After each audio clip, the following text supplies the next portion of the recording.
नमस्कार मित्रांनो. Maharashtra MCA CET 2026 द्यायचा जर आपण प्लॅन करत असाल मित्रांनो, तर हा व्हिडिओ आपल्यासाठी महत्त्वाचा असणार आहे. येणारी जी ही एक्झाम असणार आहे, मार्च 2026 मध्ये टेंटेटिव्हली कंडक्ट केली जाईल. चला तर या व्हिडिओमध्ये समजून घेऊया नेमका सिलेबस कसा असेल, येणाऱ्या 7 महिन्यात आपल्याला प्रिपरेशन नेमकं कसं करायचं आहे, असे कोणते कॉलेजेस आहेत जिथे आपल्याला प्रवेश मिळू शकतो, एक्झाम पॅटर्न याचा काय असणार आहे. चला लवकरात लवकर आपण हे समजून घेऊया. मित्रांनो, ही जी एक्झाम आहे ही 4 सेक्शन्समध्ये डिवायडेड आहे. पहिला जो सेक्शन आहे आपला मॅथमॅटिक्स आणि स्टॅटिस्टिक्सचा असतो. नंबर ऑफ टॉपिक्स त्याच्यात आपण बघू शकता. दुसरा जो सेक्शन असतो मित्रांनो, लॉजिकल ॲब्स्ट्रॅक्ट रिझनिंगचा असतो. तिसरा इंग्लिश कॉम्प्रिहेन्शन अँड व्हर्बल ॲबिलिटीचा असतो. इंग्लिश आपण याला समजू शकता. आणि चौथा जो सेक्शन असतो तो कॉम्प्युटर कॉन्सेप्टचा असतो. हा जो सिलेबस आहे मागच्या 2 ते 3 वर्षापासून आहे तसाच आहे आणि 2026 मध्येही हा असाच असेल अशी आपण अपेक्षा बाळगतो. नॉर्मली जे एक्झाम्स फॉर्म्स वगैरे आहेत ते जानेवारी महिन्यापासून स्टार्ट होतील. मार्च महिन्यात साधारणतः ही परीक्षा होणार. ह्या वर्षीही ही मार्च महिन्यात झाली होती, मागच्या वर्षीही मार्च महिन्यातच ही परीक्षा झाली होती. जर याचं एक्झाम पॅटर्न आपण समजून घेऊया तर मित्रांनो, साधारणतः 90 मिनिटची एक्झाम असणार आहे. 100 क्वेश्चन्स याच्यात आपल्याला विचारले जातात. त्याच्यात मॅथ्स अँड स्टॅटचे 30 questions. So each question is having 2 marks. Like that 60 marks इथे आपल्याला मॅथ्स अँड स्टॅटसाठी मिळतात. राहिला विषय मित्रांनो लॉजिकल अँड ॲब्स्ट्रॅक्ट रिझनिंगचा, 30 question, 2 marks each, 60 marks. Then for English, you get again 40 marks, so 20 into 2, 20 questions they ask. And computer concept मध्ये 20 questions ते विचारतात, 2 marks each, 40. So 60, 60, 40, 40, it's a 200.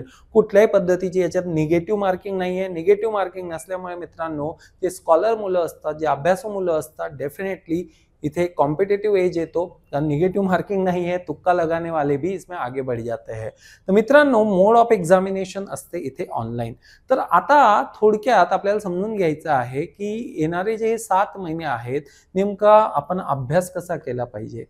जो टॉपर येतो साधारणतः त्याची रेंज काय असते. तर मित्रांनो 200 मार्क्सची एक्झाम असते. जो टॉपर असतो नॉर्मली तो 150-160च्या रेंजमध्ये येतो.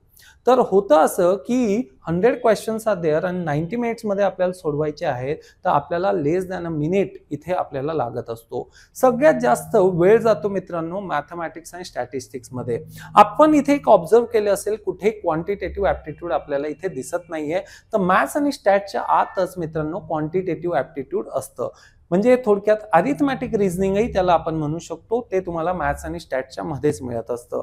लॉजिकल अँड ॲब्स्ट्रॅक्ट रिझनिंग हा कम्प्लिटली. आता ॲब्स्ट्रॅक्ट म्हटलं म्हणजे मित्रांनो figures and all, mirror image झालं तुमचं, फिगर्स दिलेले असतात, लाईक ऑड वन आउट काढायचं असतं ना ऑल, ते ॲब्स्ट्रॅक्ट रिझनिंग मध्ये येतं.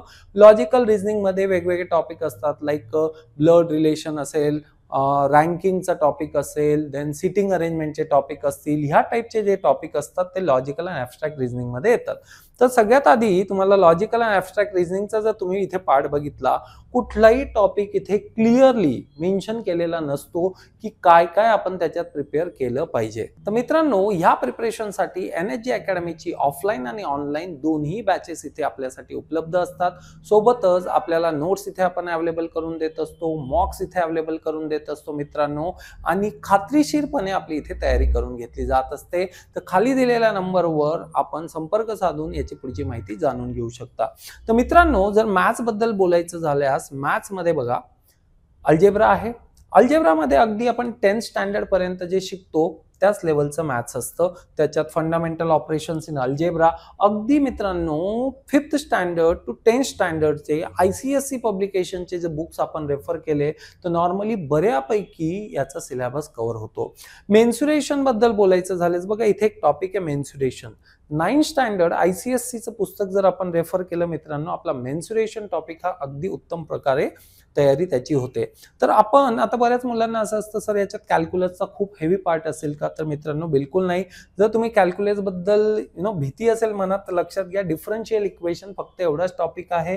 Differential equations of first order and their solutions, linear differential equations with constant coefficient, homogeneous linear differential equation, म्हणजे खूप बल्की इथे derivative, integration, differentiation, limit, continuity हा भाग नाहीये. दुसरा विषय मित्रांनो इथे अल्जेब्रा नंतर कोऑर्डिनेट जिओमेट्री असते. कोऑर्डिनेट जिओमेट्रीमध्ये स्ट्रेट लाईन असेल, सर्कल असेल, हायपरबोला असेल, पॅराबोला असेल, इलिप्स असेल, याचं प्रिपरेशन आपल्याला करायचं असतं. साधारणतः 12th स्टँडर्ड पर्यंतचा सिलेबस आपल्याला इथे रेफर करायचा असतो. ट्रिगोनोमेट्रीमध्ये बऱ्यापैकी सगळेच टॉपिक आहेत. अगदी तुम्ही रेशो आयडेंटिटी पासून जर स्टार्ट केलं तर ट्रिगोनोमेट्रिक इक्वेशन्स पर्यंत हा सिलेबस आहे. प्रोबॅबिलिटी अँड स्टॅटिस्टिक्सचा ही पार्ट इथे आपण बघू शकता. हा स्पेशल सेक्शन आहे स्टॅटिस्टिक्सचा.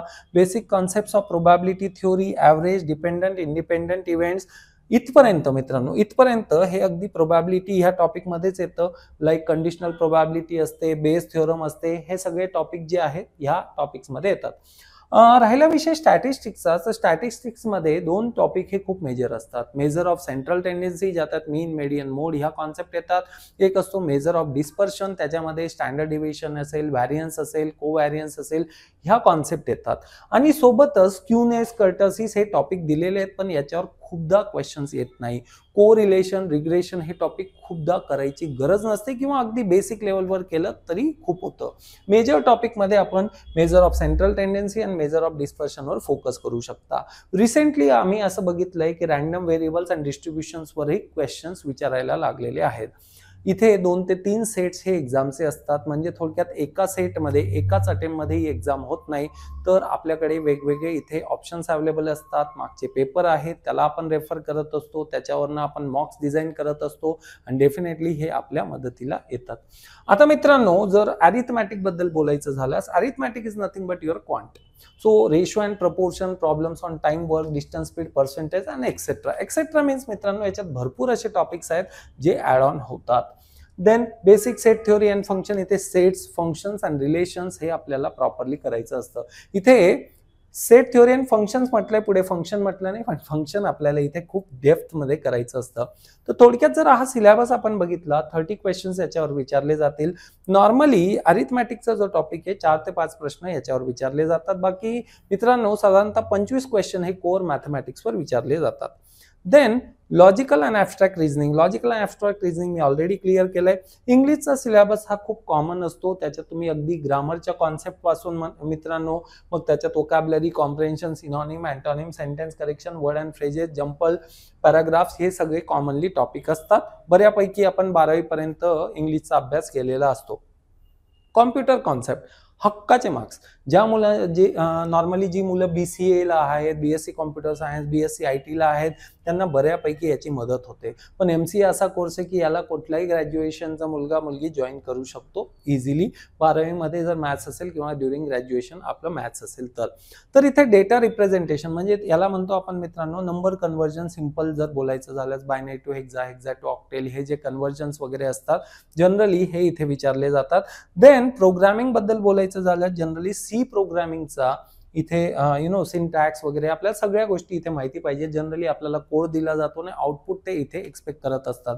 तर C प्रोग्रामिंगचं नॉलेज आपल्याला इथे असलं पाहिजे. डेटा स्ट्रक्चरचं थोडं नॉलेज इथे असलं पाहिजे.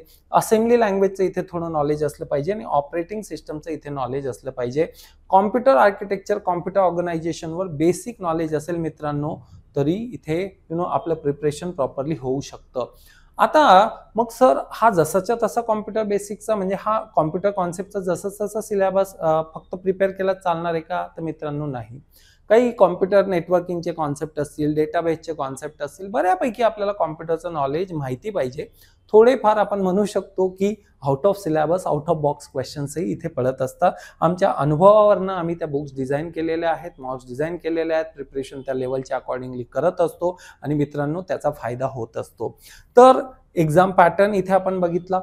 मार्च 2026 पर्यंत हे आपल्याला प्रिपरेशन करायचं आहे. 7 महिन्याचा टेंटेटिव्हली याच्यासाठी अवधी आपल्याकडे उरलेला आहे.